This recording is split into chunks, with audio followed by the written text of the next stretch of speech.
Hey, small town fam. It's Yardley and Zipper. And Dan. And Dave. Yay, it's the A-Team.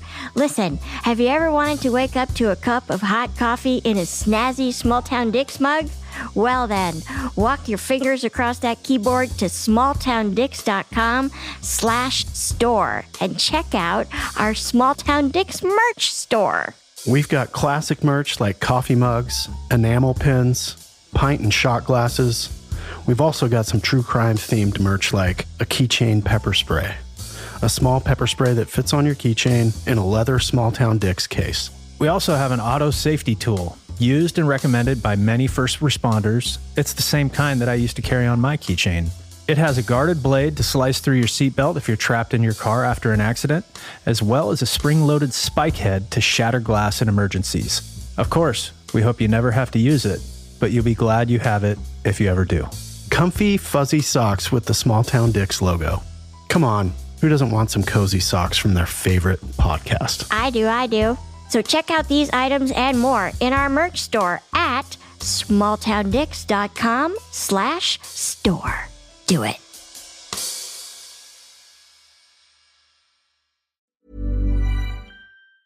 This Economist podcast is sponsored by iTrust. Did you know that you can invest in crypto through your retirement account? That's right. iTrust Capital allows you to invest in over 24 of the most popular cryptocurrencies. And unlike the stock market, you can buy and sell 24 hours a day. With iTrust Capital, you also get the tax benefits of a retirement account while investing in crypto. Sign up today and receive a $100 funding bonus when you open and fund an account. Visit itrustcapital.com to start investing today. That's itrustcapital.com. Taxes and conditions apply. Fees apply. Cryptocurrencies are a speculative investment with risk of loss. iTrust Capital Inc. does not provide legal investment or tax advice. Consult with a qualified legal investment or tax professional.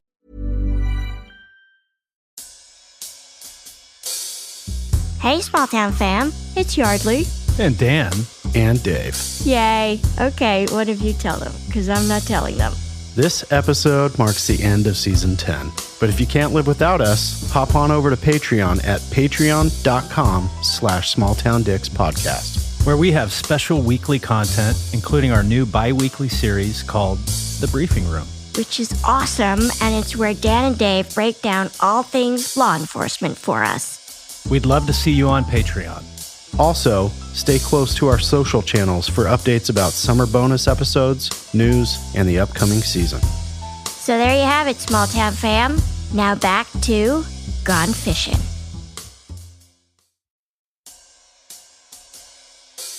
At the scene, as the sun came up, they discovered the bodies. They also found a tablecloth on the picnic table next to where Allie was found and a towel on the picnic table. And they seized these items for evidence. And I know the detectives at the time had no idea how valuable this was going to be. But fortunately, all that evidence was held onto, properly stored and preserved so that 30 years later, we have non-degraded DNA samples.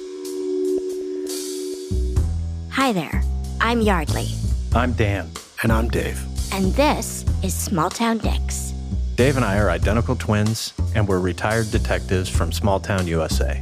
Together, we've investigated thousands of cases, from petty theft to sex crimes, from child abuse to murder.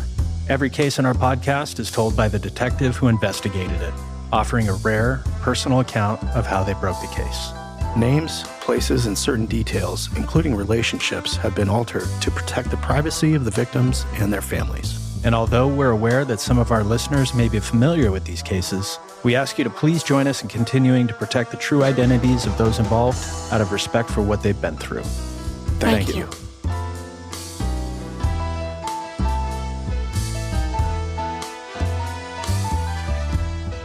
Today on Small Town Dicks, we have the usual suspects. We have Detective Dave.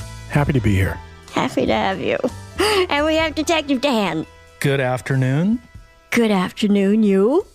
And Small Town Fam, I'm super excited because we have a double header here with us at the table today. We have two of our favorite returning guests, Detective Greg. Hi, thanks for having us. So happy that you're back, Greg. And Detective Chad. Hello, thanks for having us on the show.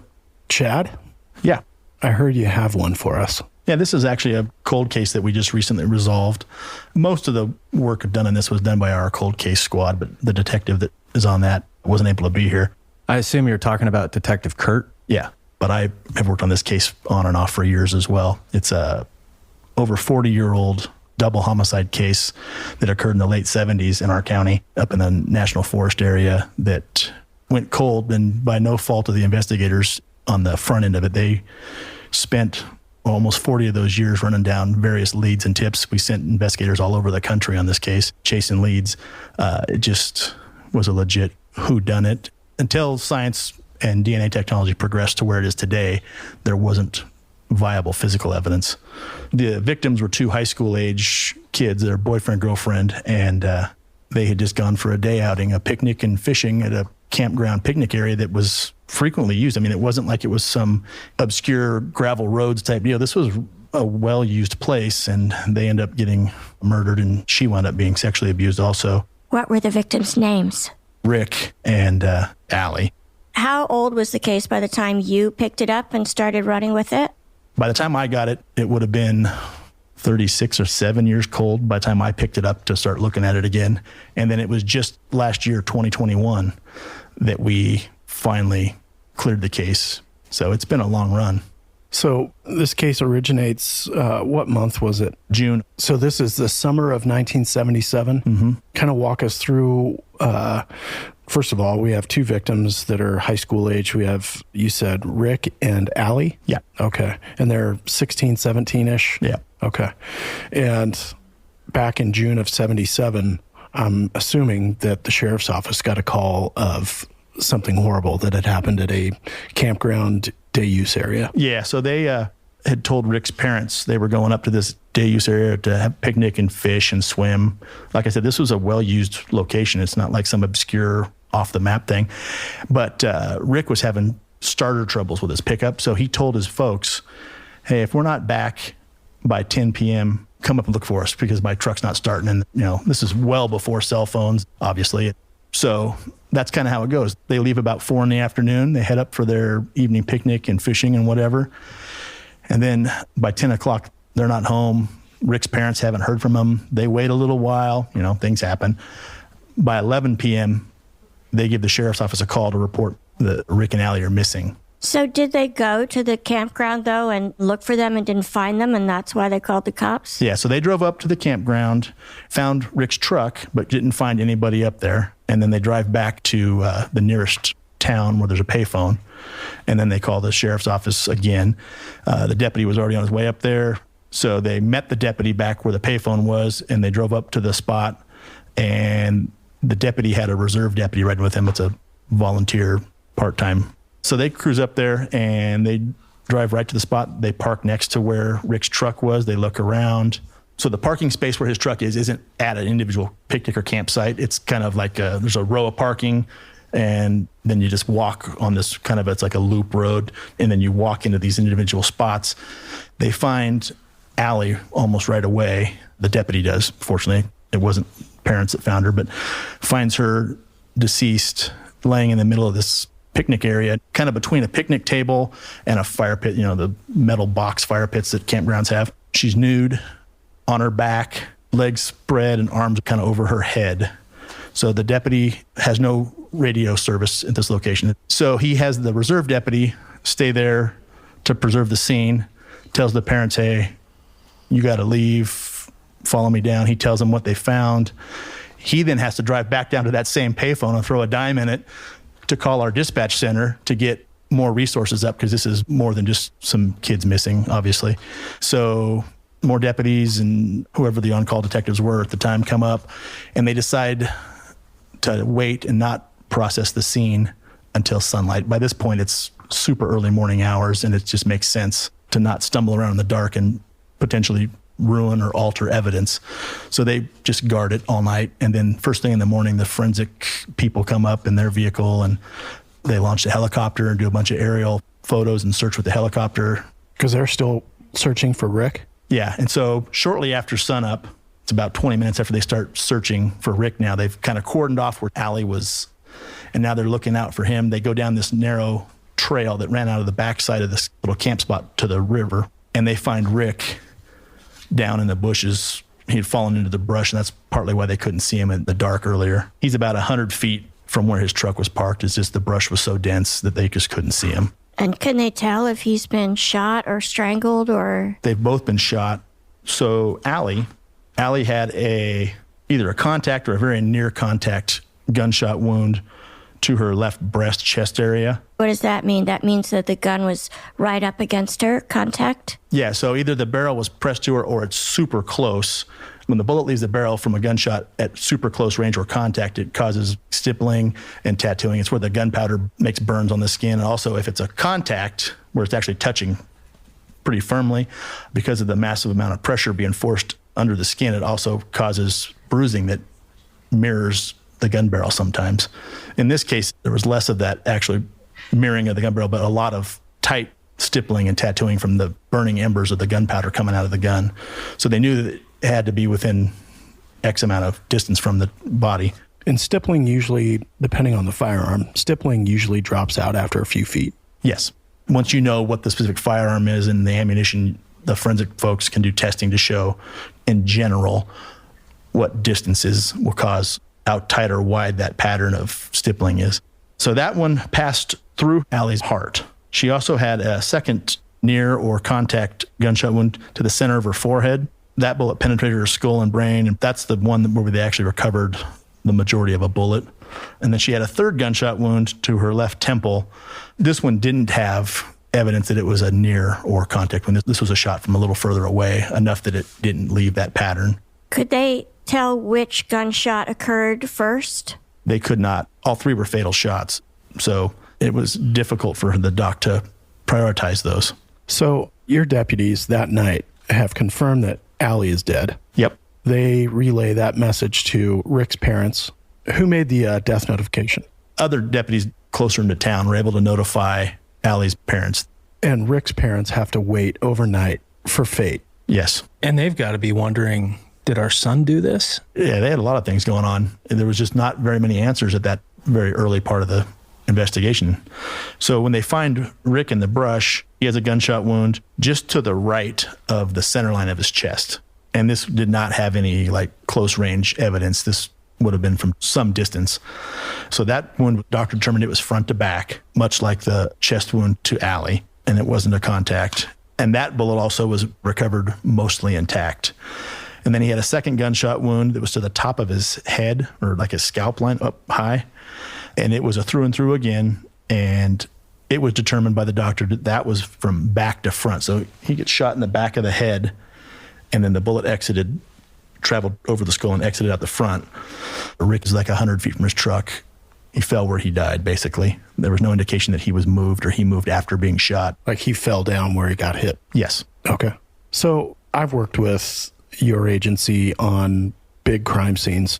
Back in the late 70s, personnel-wise and staffing, how many people from your office would have been on that crime scene that morning? So back in the late 70s, our agency was at its largest. We had the largest sheriff's patrol in the state back then. Fast forward to now where we have not the smallest, but smallest per capita for sure. So all the violent crimes detectives came out.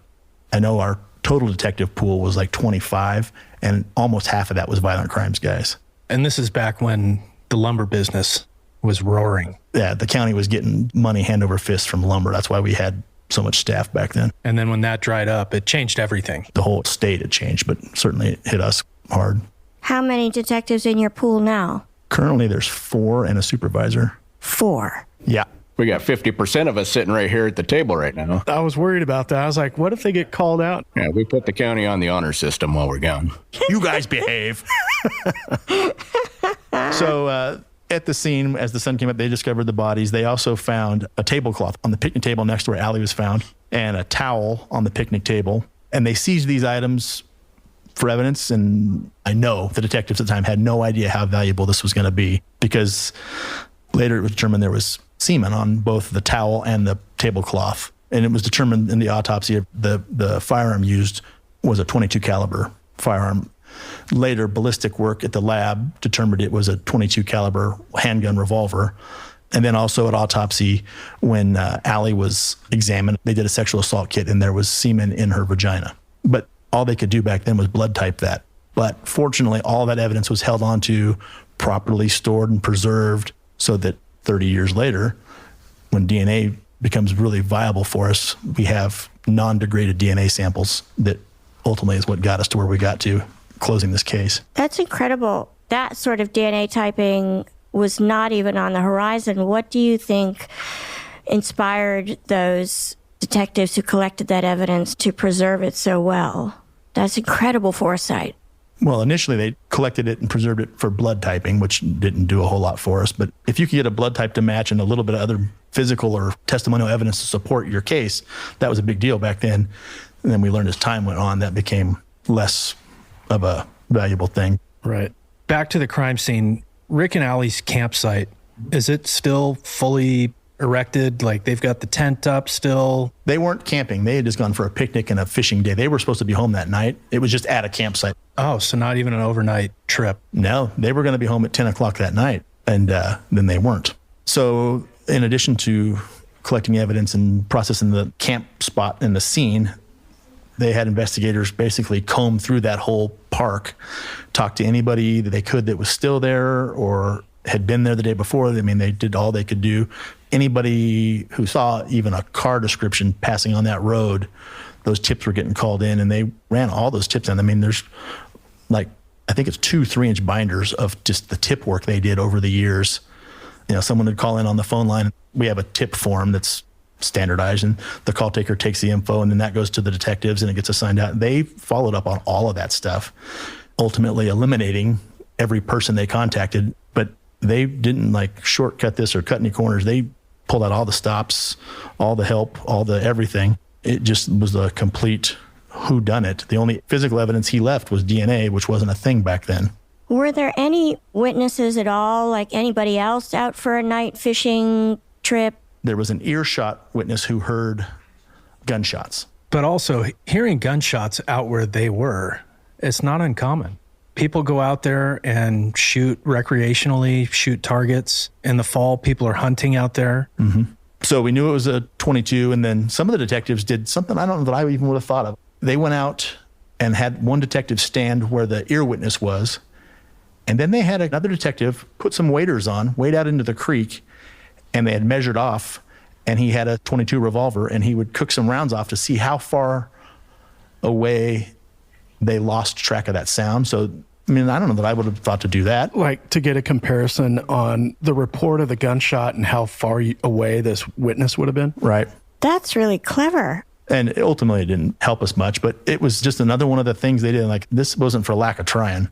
You've got Allie and Rick's parents are both now informed of their children being deceased and murdered. Right. And I imagine in this community, 2 high school kids being murdered at a day use area would be a huge deal. Yes. In fact, my mom remembers when this case happened. I was 2 when it happened, but it was a big deal in the community. You know, the kids went to one of the larger local schools, high schools.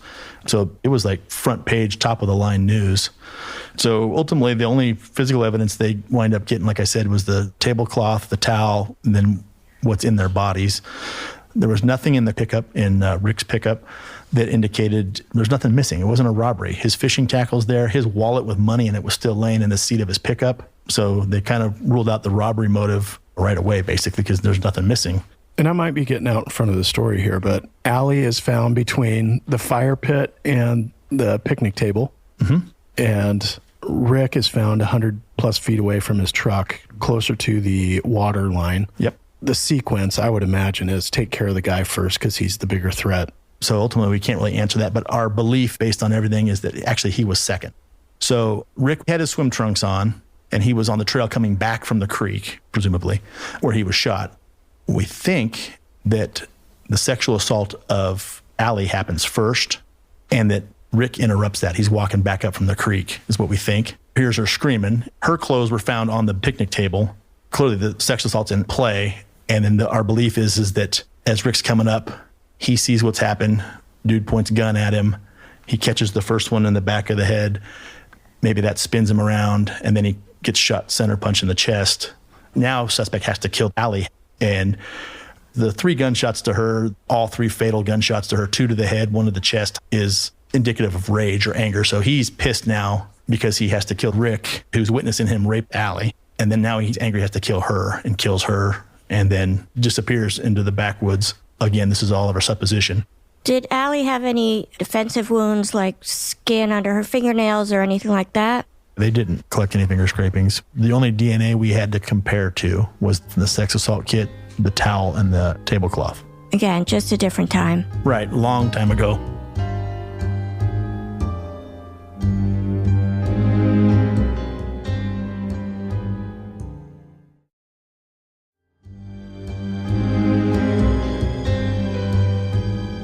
So all of our resources are up at the scene that morning. At about 8 o'clock that morning, the sheriff's office receives a phone call from a local defense attorney who's long since, out of business and moved on. Probably, I would assume, passed, actually. His office was just like a block away from the sheriff's office.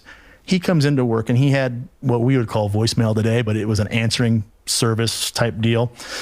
And he had received a phone message sometime after 5 p.m. when he closed shop the day before, and then 7:30 a.m., I think, when he and his secretary came to work that morning, a recording on there from a female voice, and it said, quote, "I think there's been a murder committed. I'll contact you later. Thank you." Click, and the call ends. Well, there's no caller ID. There's no way to go back through that at the phone company because it's all analog. There's no recording of what number that came from. And so we send a detective over there right away, and he makes a copy of that recording. Ultimately, it didn't do a whole lot for us, but she never calls this attorney back. Fortunately, he was heads up to realize he needs to report this stuff to us. And that was one of the things at the tail end that Kurt and I really tried following up on, because we ultimately thought maybe this was a girlfriend of the suspect. We learned through the course of things way later on that he had a girlfriend and was cheating on his wife, and we thought maybe that's who it was, but we were never able to run down who that was. And when you say way later on, we're talking decades. I'm talking last year. So 40 years. Yeah. And so all we have is this female voice. We didn't have a name.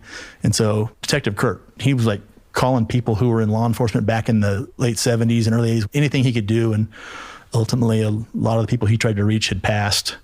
And so that's one little thing we never kind of closed the loop on. Given the timing, the assumption is she's referring to this double murder. You guys didn't have any other one-offs. Right. And it was the headline of the paper that morning. And so that's what she had to be talking about. So that call is fruitless, but was an interesting nugget. Yep. So I'm guessing you guys spent several hours or the whole day out at that scene just canvassing. They spent days. The forensic unit was out there for 2 solid days. They like fine-tooth combed this thing. They did the whole deal. Just there was nothing but those 2 items, and DNA, but those 2 items really left. I was going to say, like, after several days, you're still no closer to suspect than you were that night, the night of the murder. Right. And it goes that way for years and years. Once DNA became a thing that the criminal justice system recognized and we could use it, and then it was proven to be scientifically reliable. Yeah, reliable forensic evidence. The active detectives and the cold case detectives started going back and recontacting people they had interviewed to get DNA to see if it matched up or eliminate. Like I said, turns out all of it except recently was elimination. We talked about how they packaged and preserved the DNA evidence properly so that it was of use. It was extracted and typed, and it was put into CODIS, the federal DNA database for criminals. The suspect, ultimately, we learned, never been to prison. He'd been arrested a few times, but never anything big enough to get court-ordered DNA standard put into CODIS. So our DNA profile is in CODIS, and every 30 days it would cycle through and be run against the new stuff coming in, and it just never matched, never hit. So how do you continue on with an investigation that's years old and the tips have basically dried up? Or had they not dried up, would you continue to get dribs and drabs of information so that you could go, okay, now we'll pursue that lead? Yeah, so as time goes on, decades in this case, new tips would come in periodically, certainly not as fast and as furious as they did when the case was young. A big part of it is going through and making sure they're not duplicate tips. So Detective Kurt, a lot of his time working on this case as a cold case guy, and also the full-time detectives, when we have time to focus on some of the stuff, is first taking any new information in and making sure it's not in these binders of tips already. By this point, we'd kind of computerized stuff, and so we could plug a name search in or whatever, and it made it easier. But early on, it was, pencil and paper, line by line going through. So once you determine that it's not a duplicate tip, then you got to look at the quality of the tip and Specificity, who's it coming from? Can they give corroborating information? And then if it meets all those benchmarks, then at some point it goes in a stack for us to work on when we have time. And so that's a lot of what probably the back 15, 20 years of it was tips every once in a while would come in and you have to vet them. And then by that point, Detective Kurt had a network of detectives he had talked to on this and other cases. And so a lot of times he'd have a guy he could call in that jurisdiction, say, hey, can you go check this person and under consent give a DNA standard, and whether it be the actual bad guy or familial DNA. As familial DNA became a thing, that was just a wider search pattern for us. For our listeners who might not be familiar with familial DNA, it's how you identify your suspect by creating this elaborate family tree based on your suspect's relatives who have uploaded their DNA samples to public databases. And then through that family tree, they can zero in on the suspect who has left his or her DNA at the crime scene. For instance, it's how Paul Holes and his team ended up identifying the Golden State Killer. It was familial DNA. Right. Who doesn't come forward with a tip right out of the gate? Who waits a decade, 15 years? You would be amazed. A lot of time, spouses or domestic partners, because they're fearful of the suspect, or people don't want to be involved in this type of stuff. Maybe it's a relative who they don't want to see get in trouble. And then once that person passes, maybe they'll call in because what harm is there now? I mean, that's a twisted road to go down. There's a lot to that. And we just have to kind of sort through it as best we can. So at this point, once DNA is useful enough to help with a criminal investigation, you have him identified. You don't know his name and you don't know where he is. Right. But we got his genetic print. You know who raped Allie.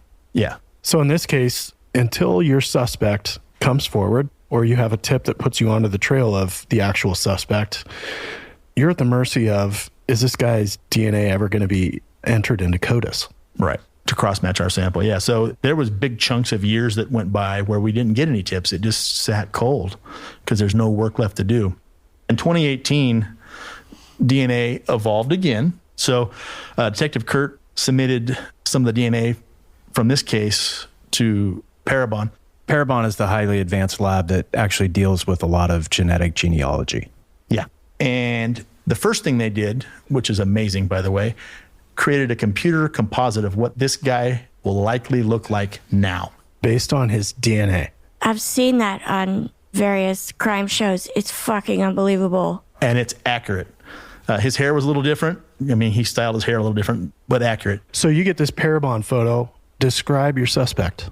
Looked like a Viking. And oddly enough, his genetic DNA indicated he was a first or second generation immigration from the Norwegian area of Europe. But it still doesn't hit anything. And they try to do the genetic genealogy, and they kind of hit a dead end. They get as far as first or second generation over from Europe, but there wasn't enough, at least of this guy's family lineage in the various genetic databases they use. There just wasn't there.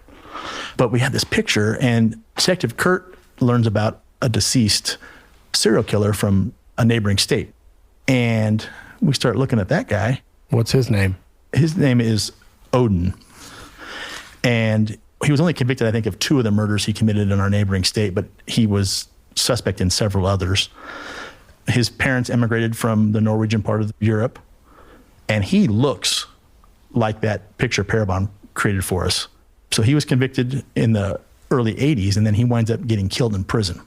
Did they have any DNA for him? Was he in CODIS? Well, you would think, but back then it was way before DNA. But he gets stabbed. At one point, they had the shank, the knife that he was stabbed with, that should have had his DNA on it, but they lost it. So we figure out who his surviving family is. None of them are willing to give us familiar DNA. They have lived in his shadow. But goddamn, if he doesn't look just like that picture that Parabon sent us, like ridiculous. Oh, and then we determined that Odin had been in our state, in our county, and one of the neighboring counties to the north, the summer our murders happened. And then we get reports and dig into the MO, 22 caliber handgun. MO is very similar. And so Detective Kurt and I are like, we got this guy. It's got to be him. We just can't prove it. And again, a credit to Detective Kurt's tenacious, just, on the trail. He constantly is trying to reach siblings of Odin, his parents. Nobody will cooperate. Nobody will give us familiar DNA. They just want it all to go away. Yeah, they don't want to be brought back into the news again. So one of the detectives that Detective Kirk coordinated with quite a bit down there, because that jurisdiction had an open case that they were certain he did also, but they couldn't get DNA either. One of Odin's family members, I think his mom, passed in a hospital, and Detective Kirk was able to get a DNA sample at that point. Detective in the other state working with Kurt Sends it up here to us, and we're like, oh, we got it. We're going to finally close this case. So this was back in 1819 by this point. We send that off, that familiar DNA off to the lab to compare to our standard. Not a match. Not even like a cousin, not a distant nothing. Nope, you're on the wrong track. And Kurt and I are looking at each other like, how can that be? That picture you sent us, that's what this guy looked like. That's him. But DNA is a science, and it doesn't lie. When you got the DNA from the mom of this Odin who had died, how do you get that DNA? Can you just get it because she's dead? Do you have to write a warrant for it? What's the process? They got it from the medical examiner's office down there. So in our state, once a person passes or dies, for all intents and purposes, they become the property of the medical examiner's office. And so we get basically what's called a blood dot. What's a blood dot? It is just a blood sample taken at autopsy that allows us to obtain a DNA standard from a victim. Right. Oh, got it. First, it got typed at that other agency because they were using it in their unsolved cold case down there. And then once it gets typed, it's just numbers basically. And they transmit those numbers to us, and then we gave them to our lab, and then we learned that we were off the mark. When those results come in, what does that feel like? Like a kick in the gut. All of us just felt deflated when that DNA hit didn't come back. You got to start from square one. Now I've got to start from scratch again. We had got balloons and everything. It was going to be a big deal. Had a cake, had to scrape the words off of it. It was just sad cake. Yeah. People don't understand that detectives take these cases home with them. So for a guy like Detective Kurt, who's had this since 80, 81. For him to have it with no closure, I can't imagine what families feel like, but I know it from the law enforcement perspective. It's really frustrating. And you're like, what am I missing? And you wake up in the middle of the night and you jot down a note. Well, wait till you hear the next little bit of frustration in this case. So Detective Kurt talks with us, and then Detective Kurt contacts Parabon and has them retry the genealogy thing. And this time, more samples have been put in. By this point, we're about 2020. And they work it up, and they're highly confident it goes up to this level in the family tree. Have you guys ever seen one of those trees they put together where it's like, I had to download software so I could look at it? It's too wide for the screen. Parabon did all of that family tree building for you. Mm-hmm. They narrow it down to these three brothers, and they're confident it's these guys. So we learned the middle brother still lives in our jurisdiction, not too far from where our office is. And then the older brother and the younger brother live together in another state, a couple states away.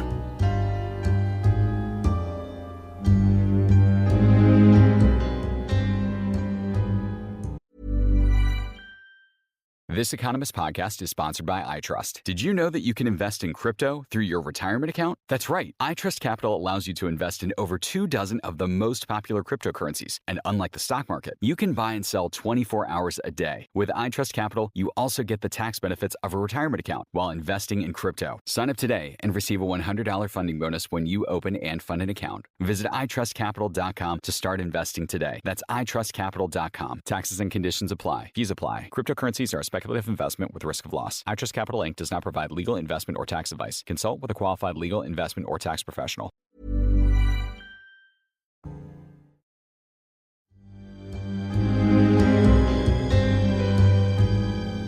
So the oldest brother is Kimball, the middle brother is Bill, and the youngest brother is Jimmy. So Jimmy and Kimball live together in another state, and Bill lives here. He's in our town. He's a professional guy. He doesn't have any record or anything. So we have to figure out which brother it is, because now we're starting to think about writing search warrants, looking for this gun, search warrant to force DNA sample standards from them. But search warrants are only granted when you have probable cause that X person or X location is instrumental to a crime. They're not granted for elimination purposes, right? So we need to know which guy. Well, and you got three too. So more likely than not is the threshold. And we believe probably it was the older brother. Kimball. But what we believe doesn't amount to a whole lot as far as probable cause in an affidavit for a search warrant, unless we can back our belief up with evidence. Do any of those brothers have police records? Yes, but not enough to generate DNA on file. So they're like in a GEDmatch sort of system, 23andMe. So those three were not, because that would have identified which one. So family members had. So now you've got it narrowed down to what you think are these three brothers. Correct. What do you do then? You start doing backgrounds on them. Right. We start working them up. I get some reports from this jurisdiction where the two brothers live a couple states south. They don't get along very well. The older brother had been arrested for beating up the younger brother a few years earlier. They got some problems. In that report, there were some allegations of sex assaults by older brother to youngest brother, historical, many years ago. It's very briefly mentioned, but it starts painting a little bit of a picture for us. The middle brother, we got zero record on. We determined the oldest and youngest had been in different branches of the military at different times. That didn't overlap, but we're trying to build a character profile, for lack of a better term. So what we did have going for us was that the one brother lived locally. The middle one. Yeah, so Bill lives locally for us. Also, over the course of years, the rules that we get to play by for collecting DNA had changed a little bit. We can't just go take someone's trash anymore like we used to be able to do to get DNA out of. If someone's going to discard DNA where they are going to throw something away, they have to toss it somewhere publicly for us to get it. So actually, Greg was the hero of this part of the story. I wasn't even at work this day. Why don't you take it from here, Greg? Like you mentioned, Parabonner determined one of these three brothers was most likely going to be the suspect. The two that are other states away, we've got no opportunity to try to get a DNA sample from. So we'll work on the one who is here. So I organize a surveillance operation for Bill, who works from his home. He does his own business from there, but we found out from watching him, he makes frequent trips around making deliveries to other businesses for the product that he makes. So doing surveillance means getting somewhere where you can see the house, you take note of his cars, and you just start watching his lifestyle profile. When does he come and go? When do the lights turn on? That sort of thing. So then you got to find a spot that's not going to generate a lot of attention, have easy access onto the roadways to maybe pull out in there. So we have people situated around the area, just sitting. Bill leaves the house at one point, so we do good mobile surveillance techniques. At one point, I'm able to pull into a parallel lane next to Bill, and I'm watching, and I can see that he's furiously smoking a cigarette. Okay, well, maybe he'll toss that somewhere. So we follow him all the way to the business that he makes a delivery to. We follow him across town to another place. Meanwhile, I can see smoke pouring out of the window, and at no point does an opportunity present itself. So that's it for the day. He goes back to the house, and we come out again for another time. Same deal, sit there for a long time. He makes a move, go do another delivery. We're following around, swapping out positions around, and I wind up in a vehicle at a red light, 2 or 3 vehicles behind Bill, and I can see that he's smoking, and pull up to the red light. The arm comes out. He's got his cigarette dangling, and I'm just willing him, using my crappy Jedi mind powers, just do it, drop it. And he does. He drops that smoke on the ground on a public roadway when the light turns green. He drives off. A couple cars ahead drive off. I pull up, stop. Very quickly had anticipated that, got a rubber glove on, got a paper sack handy. I'm able to open the door, reach out, grab it, still hot, throw it in the bag, and now we got our evidence. And now your car's on fire. Yeah, that's how our luck goes, yes. I threw it on my pile of oily rags I keep in my car. And I guess at this point, you really don't care if he's looking in his mirror at you picking up his cigarette butt. No, it doesn't matter, but I was still curious to see if he did, made sure he didn't. Still a few cars away. Grabbed it, and we go back to the office where we then can submit that. And we'll see, we're either ruling him in or out at that point. Greg, are you in a marked car or an unmarked car? It's an unmarked car. So you're just the weirdo picking up discarded cigarette butts. Yeah, I go to great lengths to make sure my car is dirty, fades into the background. It looks like I'm living out of it. All of the cars assigned in our work group are random. There's no two the same, not the same color. Intentionally. Yep, it makes this kind of work a little easier for us. So you guys have now seized a discarded cigarette as a DNA standard for one of the brothers. Right. Does that go to Parabon, or you guys send it to the state lab? goes to the lab first to have the DNA extracted. The DNA comes back. They're able to say, nope, the DNA that Detective Greg got, it's a brother. It's a first-tier sibling to your suspect, but it's not your suspect.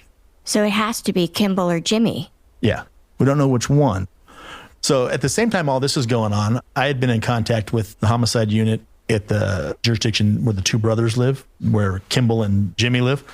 So I get put in touch with the homicide detective down there, and we're kind of asking them to help us out do the same thing for Kimball and Jimmy's place. Asking them to do stakeouts and collect discarded DNA. Yes. And they're on it. They've got not just their homicide guys, but they also have a surveillance unit. It's a much larger metropolitan jurisdiction than us. So they're putting resources on it. But the two brothers, where they live, is gated, for lack of a better term. There's just not a good way to watch their place. The garbage is taken to a community dumpster. Then have to explain to these detectives down this other state that no, they just want to go do a trash pull. And a trash pull is collecting discarded DNA from someone's personal trash? Yes, because they do those in their jurisdiction. And so no, can't do that, because we can't use evidence in our court jurisdiction that's obtained in a manner that's not lawful for us to do here. So even though it's lawful for them to do it, it's irrelevant for you. Right, so we can't use that evidence. So they're setting up doing kind of similar stuff. They just don't catch either one of them out moving around much. And obviously they have their own crime they have to deal with also. They're just helping us out. And so they get busy with crimes. And so we start trying to plan our trip down there to try and contact these folks. And we're still working out how we're going to write a search warrant for at least the home down there, because both brothers live in there. We're working with the deputy district attorney, and we're trying to figure out how to pre-write our search warrant up here that meets our muster. And then we would take that signed warrant down to the other jurisdiction, and then they would apply for a warrant in their jurisdiction and to say, refer to addendum A, so that we could lawfully operate down there to gather evidence. So we're working through that. And then we get hit with just kind of a slew of major cases or big cases that pull all of us off this case. Detective Kurt's still working on it. I still keep in phone contact with the detective down in the other jurisdiction. And whenever they have time, basically, they're trying to sit and do some surveillance in between their case, which they did way more than I expected. So some months go by. We keep talking about it, but we just don't have the resource time to get back down there. And we're still kind of hung up on how we're going to get under search warrant DNA from both brothers. Because again, we can't get not the bad guy evidence. We have to be specific to which one, and we don't want to gamble and be wrong and then give them heads up. And then it was one of those busy days where we all got called to work. I was on my day off, and we had 2 shootings happen within a few hours of each other in our county. So I get called, and as I'm walking out the door to put my equipment in my vehicle to leave to go to work, my phone rings, and it's the detective from the other jurisdiction. And she says, you're not going to believe this. I said, I bet I would. And she goes, we had just scheduled and set up tasks to solidly sit on Kimball and Jimmy's place for a week. But last night on night shift, patrol gets a call of an assault going on in the 2 brothers' home. Kimball and Jimmy are back to boxing again, basically. So I'm like, oh, no. She says, well, yeah, patrol goes, and as the call comes in, it sounds like now maybe someone's been shot there. They get there thinking it's a homicide deal. So they get there, and Kimball is dead in his bedroom at the house. Single gunshot wound to the, ultimately we determined it was the mouth, but they said head at that point. That's all they knew. And then Jimmy is in the other part of the house, all bloody, just beat up. So they treat it as a homicide. So she gets called out as part of the night homicide crew, initially not realizing that it's our place. And holy cow, they determined it was suicide, self-inflicted. So they got into a physical fight. Older brother, Kimball, beats Jimmy up, like beats him up bad enough that when I went down and saw him a few months later, his nose was still not straight. And there's blood everywhere. I got the crime scene pictures and the reports and everything. And when Jimmy went to call 911 after Kimball beat him up, Kimball just walks off into his bedroom, gets his rifle out, sits down on his bed, shoots himself in the mouth. It's over. Totally unrelated to your case. 100% unrelated to our case. Based on the things Kimball said to Jimmy before this all happened, he didn't want to be arrested for beating Jimmy up again. Didn't want to go back and spend the weekend in jail again, essentially. So when they were treating it like a homicide on the front end, they got Jimmy's DNA under consent from him. And then at autopsy, they get Kimball's DNA. So they sent that information to us right away, sent it to the lab, and right away the lab matched Kimball to the DNA from 1977.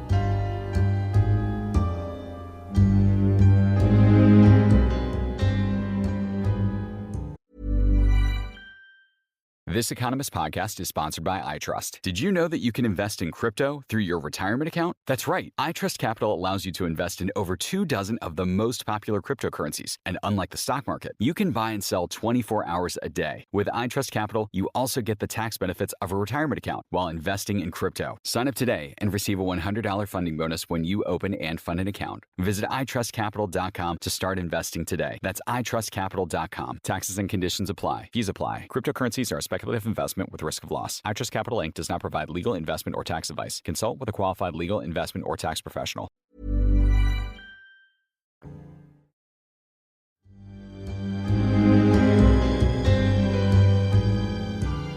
So a few months later, when our schedule kind of clears up here, I coordinate with the detective in the other state, and Detective Kurt and I fly down there. We didn't want Jimmy to know we were coming to talk to him, and the detective down there had kind of stayed in contact with him periodically. He'd had some problems since his brother shot himself in their house and stuff. And so I had her just like, hey, can you like a ruse, tell Jimmy we need to come talk to him about something? She's like, oh, I'll tell him we're going to return some of the items taken that night to make sure he's home. So we don't want to go down there and then have to find, maybe he's left town or whatever. So Jimmy's there. We fly in one afternoon. Then that next morning, we meet with the detective at our hotel. She drives us right to this place. To Jimmy and Kimball's residence. Yes. I totally see why it was not easy to do surveillance on this place. There's just no place you can sit and not be seen or not be observed. So we talk about how we're going to do this. And so the detective contacts Jimmy first because he recognizes her and just kind of preps him a little bit.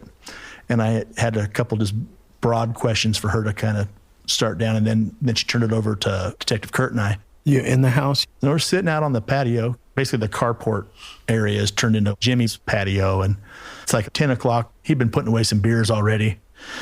And we had a prepared list of questions regarding Kimball. So Jimmy said that Kimball was very proficient with his handgun, always had it with him. And by the point the homicides happened, Kimball had been in the military and out. His MOS was something in like the medic field or something mostly, but still military training. He's demonstrated some competency with weapons. Yes. Even before the military, they lived up in a rural part of our county also. They grew up in the woods, hunting and fishing, and his whole life familiar with firearms. So this .22 revolver, Jimmy's able to say he hasn't seen it since late 70s, early 80s. He couldn't put a date on it, but he knew that Kimball had that revolver in the late 70s while Jimmy was still in the military. Somewhere in the 80s before they reconnected, it disappears. He doesn't know where it went. He's never seen it. We looked at the house a little bit. The cops had already tossed the house down there for their case, and the firearms that they did find there are nowhere close to a match. Did Jimmy give any sort of description of Kimball's personality, his proclivities, anything like that? So Jimmy describes Kimball as having a very insatiable sexual appetite all through their life. And Jimmy had stayed away from Kimball till way into the late 80s and 90s. He just had nothing to do with him. But he says Kimball bragged about being part of a weird underground like sex club scene when he lived in another state further away. Jimmy really doesn't have any direct information or knowledge about our case. It's not familiar to him. But again, he was living on the other side of the country when this all happened. So that makes sense. So we talk and we talk and we talk. And then he talks about the dispute where Kimball killed himself. And then I bring up the prior dispute where, like I said, just a couple of lines in the report where Jimmy tells one of the cops that Kimball had sexually abused him as a child. And Jimmy starts to cry a little bit and says, yeah, I don't want to talk about it, but yeah, it happened. He talked also about all through high school, basically that Kimball was a bully who was constantly in fist fights, beating people up and constantly beating up Jimmy. Not only did he sexually assault him somehow, we never figured how, but he daily would just beat Jimmy up, physically beat him up. There's a definite domestic violence aspect to Jimmy and Kimball's relationship. Why would you stick around? But we know the answer. Neither one of them could afford to live on their own. They inherited this place after mom passed. They didn't have enough money to live anywhere else, basically. That's one of the things Jimmy talks about is one of the reasons they fought was money, because he would get his pension check on whatever day. And it wasn't a 50-50 split. Kimball would just take all the money, pay the bills, and then what little money Kimball had coming in was what he bought beer with, and food, mostly beer though. Jimmy talked about at one point they needed money to pay the annual lease for the space. Jimmy had this little pickup truck. I'm sure it wasn't worth much, but it was his. Kimball just outright sells it so they can pay their lease payment without even asking him to set up the deal. Said, oh, by the way, these people are coming to buy your pickup. They'll be here in 20 minutes. Get your stuff out of their truck. Kimball's an asshole. Constantly taking his brother's lunch money. Yeah. So when we're kind of being coy on the front end of this interview with Jimmy, we're like, so you ever see those TV commercials for like 23andMe or these other DNA spots? Basically what Jimmy and Kimball did was sit around in recliner chairs all day long, drinking beer, watching TV. So Jimmy is like, oh yeah, we were sitting there watching whatever. And one of the Familiar DNA genetic commercials comes up and Jimmy tells me, yeah, I told Kimball, I was thinking about doing that. I want to see where our people come from. And he said, like a light switch, Kimball got angry, started yelling at him, like, what the fuck would you do that for? Why would you do that? You don't want to lose control of your DNA. You don't want the government to get it. And it was just totally out of track for what they had been talking about. They were watching, some true crime show. And Jimmy said it took him aback. It was so like a light switch flipping on. Not so much that Kimball was being an asshole to him. That's, by all accounts, from what he said, is pretty standard. But just the tone of this one and just what set it off. And then it was never brought up again. When you finally encountered Kimball, even though he had taken his own life, did he actually look like the mock-up, the sketch that Parabon had created? Yes.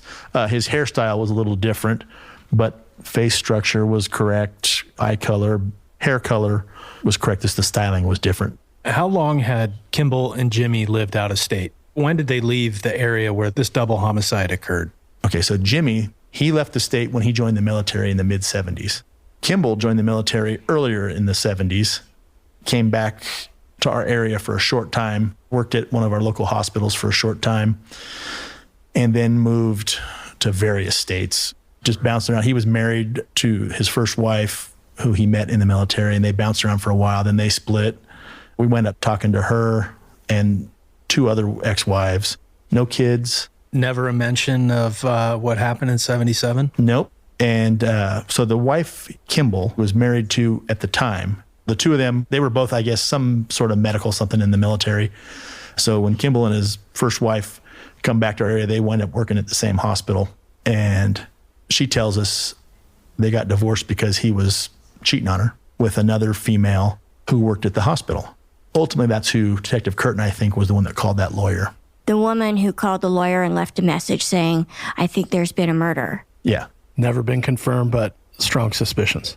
Like it has to be. Yeah. But nobody can remember her name, a vague physical description, but trying to search 40-plus-year-old employment records with a vague physical description went nowhere. It just wasn't enough info there to figure out who that was. Is Jimmy ever curious as to why detectives from another state have shown up at his house to question him?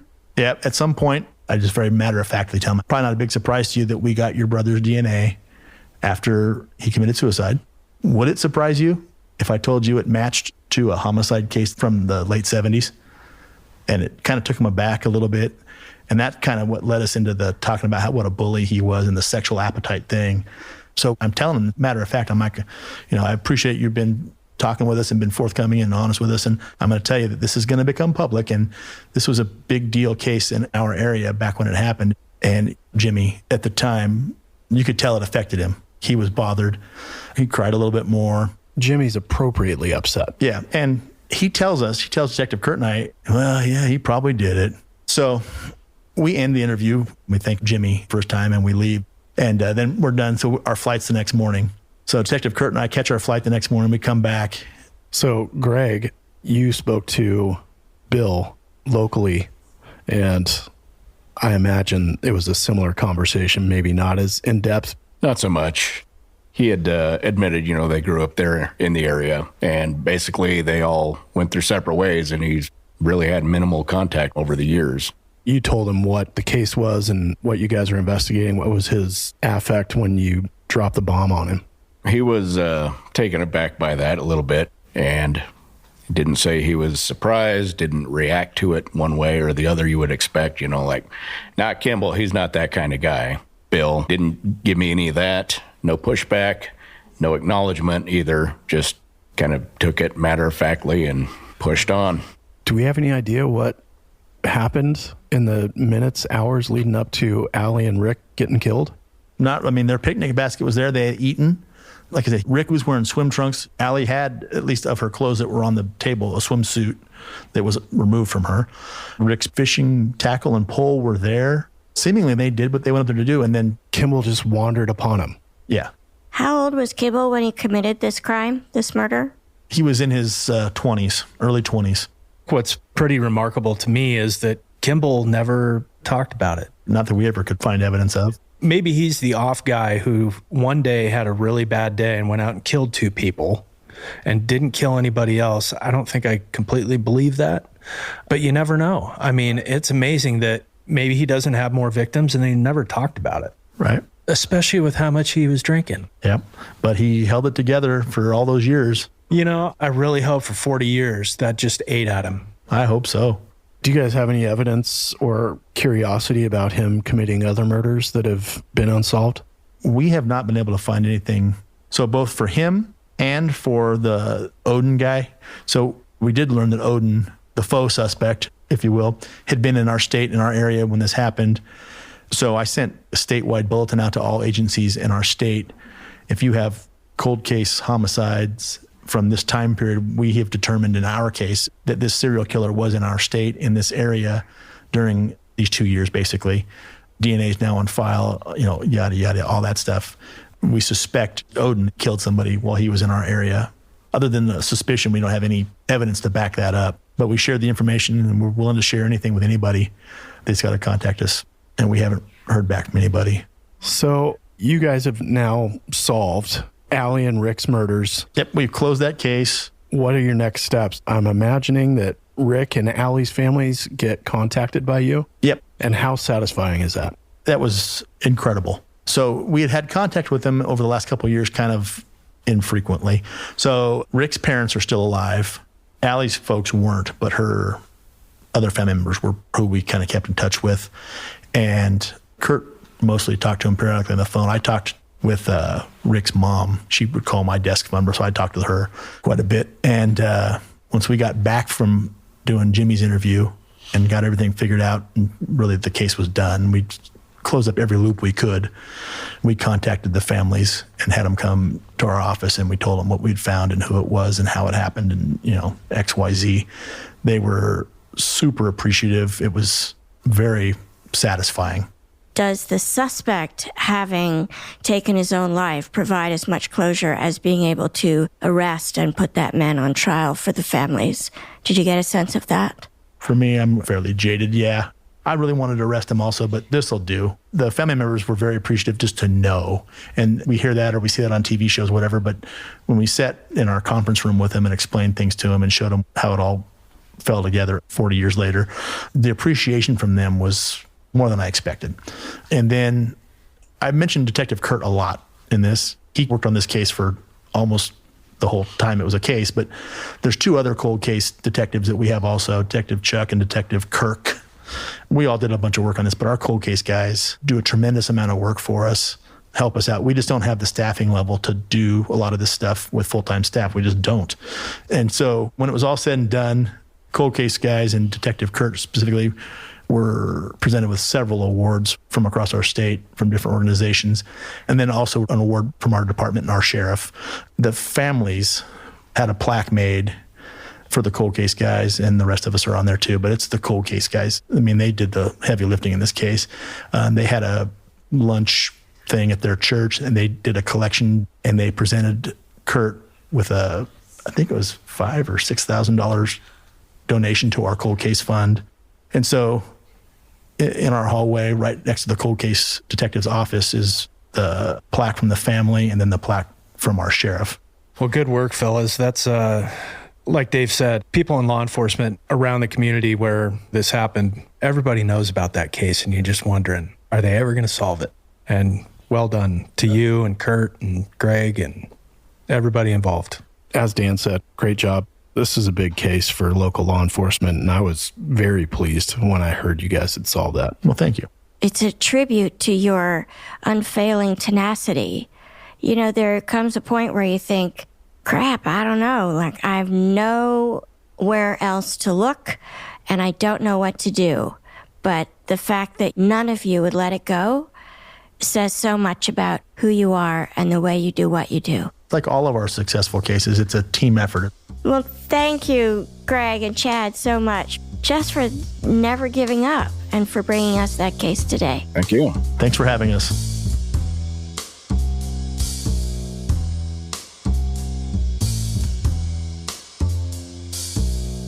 Small Town Dicks is produced by Gary Scott and Yardley Smith and co-produced by Detectives Dan and Dave.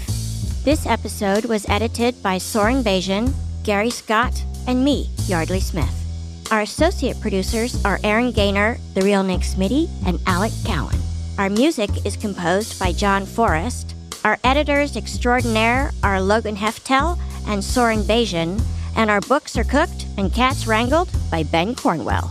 If you like what you hear and want to stay up to date with the show, visit us on our website at smalltowndicks.com. Small Town Dicks would like to thank SpeechDocs for providing transcripts of this podcast. You can find these transcripts on our episode page at smalltowndicks.com. And for more information about SpeechDocs and their service, please go to speechdocs.com. And join the Small Town fam by following us on Facebook, Instagram, and Twitter at Small Town Dicks. We love hearing from you.